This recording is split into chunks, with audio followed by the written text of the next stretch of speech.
Hello, and welcome to my library.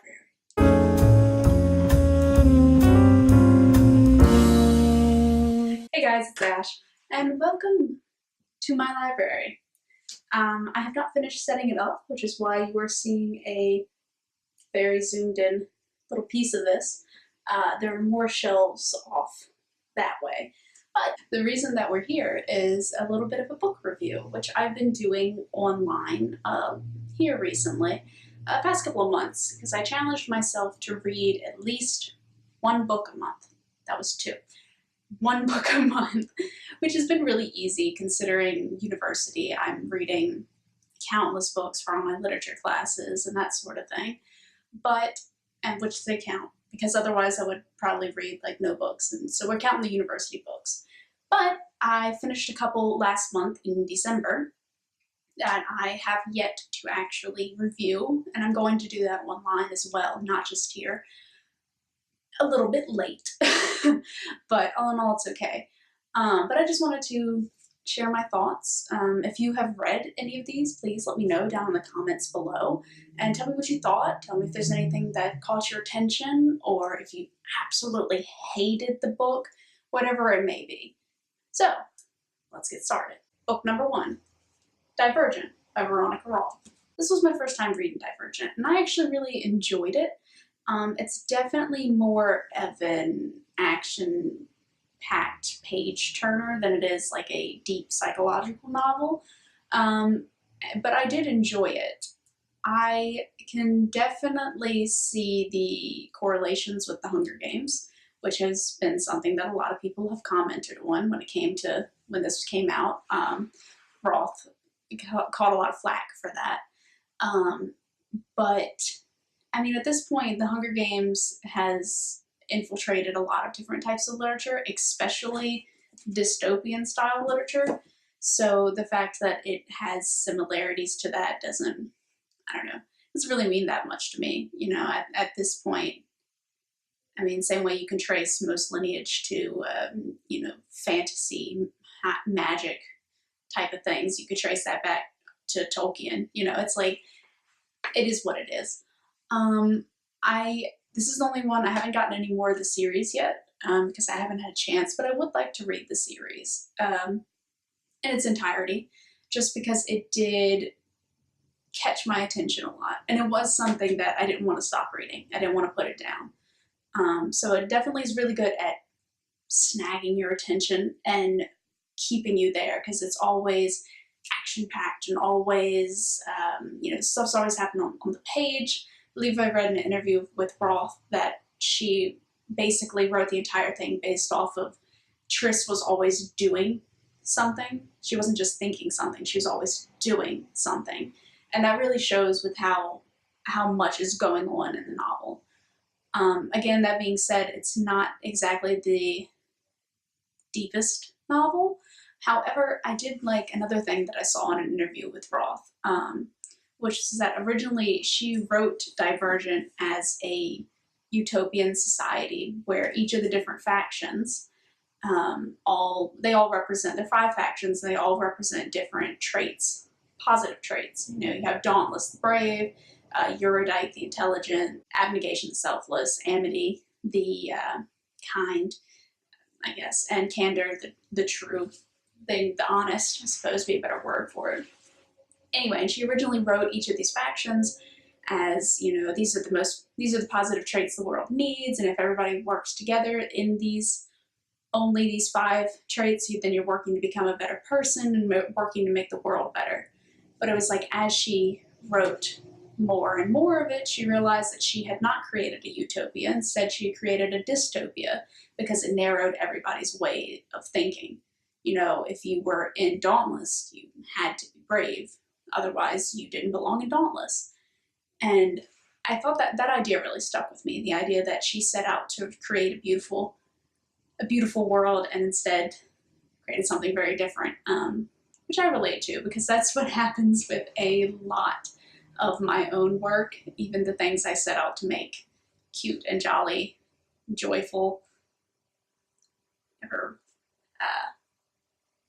never works out like that. Anyway, Anyway, but Divergent, Veronica Roth. I enjoyed it. It's a fun, quick read, because it really is. I mean, despite being a rather thick book there, it actually is a very, very quick read. So,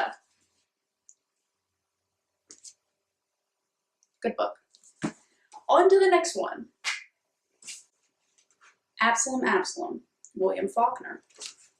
So, if you've seen any of my reviews and stuff online, then you'll know that I have read a lot of Faulkner in this past year. One of my classes was a Faulkner class, and before that I had a Southern Literature class. So I've read pretty much all of William Faulkner's work at this point. Now, Absalom is phenomenal. There's nothing else I can say about it. This is a phenomenal book. I highly recommend it to anyone and everyone. I've read it once. This is the first time that I've read it, this time that I just read it. And it immediately became one of my favorite books of all time. It is just absolutely amazing. If you are from the South like myself, then I seriously recommend it, because Faulkner has a way of just capturing the entirety of the South onto the page. You know, it's like, especially the first opening couple of pages in this novel, it's just like reading home. It's unbelievable. He did such a fantastic job of just truly bringing the South to the page. And the problems and the plot, basically, of this entire novel is something that a lot of us from the South can relate to. You know, of course, it deals with history and overcoming history. It deals with identity, and it's just unbelievable. I will say, though, where Divergent was a nice, easy read, this is not. This is an extremely complex novel. It does not have a linear, chronological narrative structure. It instead bounces from different time periods. The story itself occurs both before, during, and after the Civil War, on up into the early 20th century. So you're bouncing all over the place. You know, one minute you're in the Civil War, the next minute you're in a dorm room at Harvard in the early 20th century. And you're put into different characters' minds, but all through the same narrator. And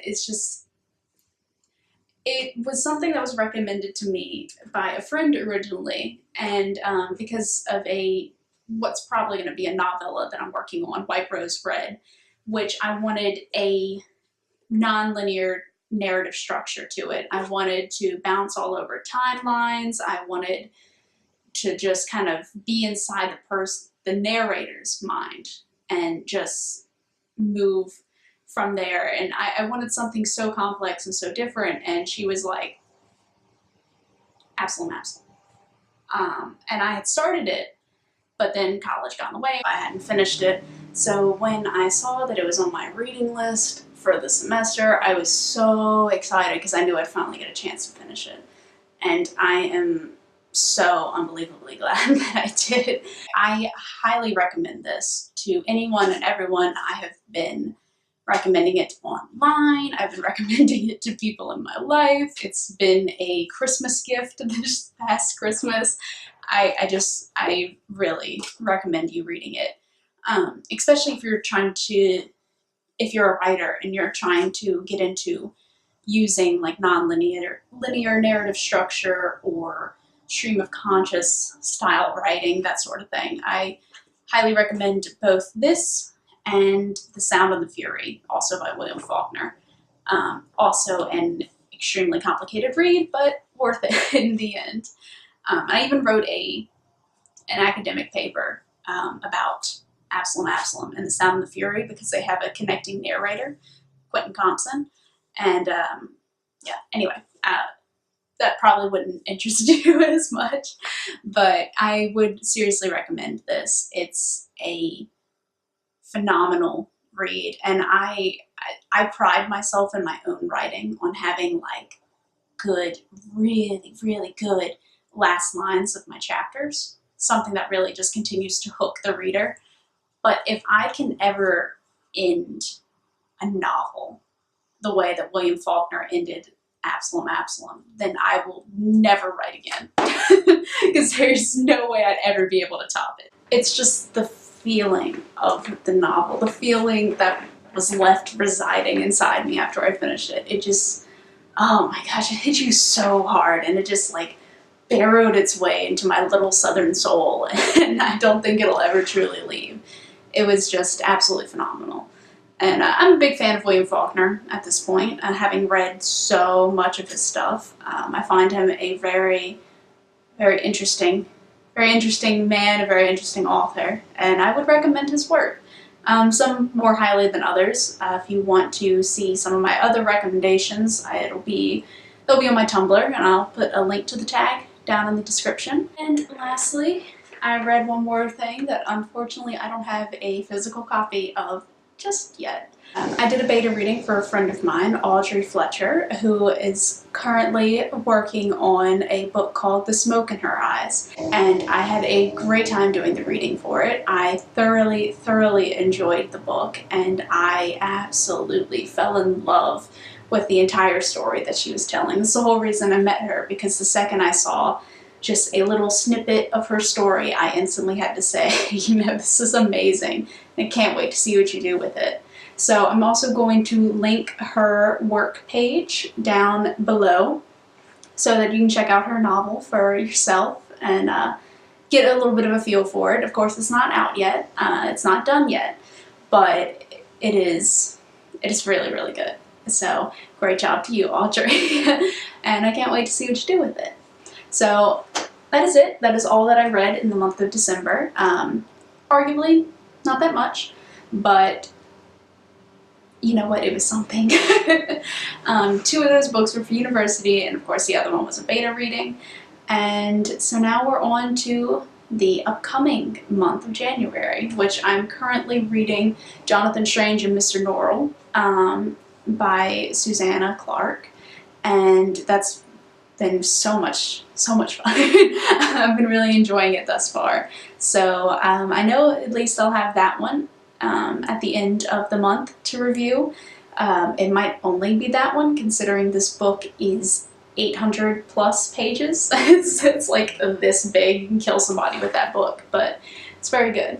So thank you guys so much for watching. If you enjoyed it, please leave a like, and let me know down in the comments if you've read first two. If you've read any of these and have any thoughts about it, because I am always up for discussing literature. Literally always. Random questions. They're perfectly fine.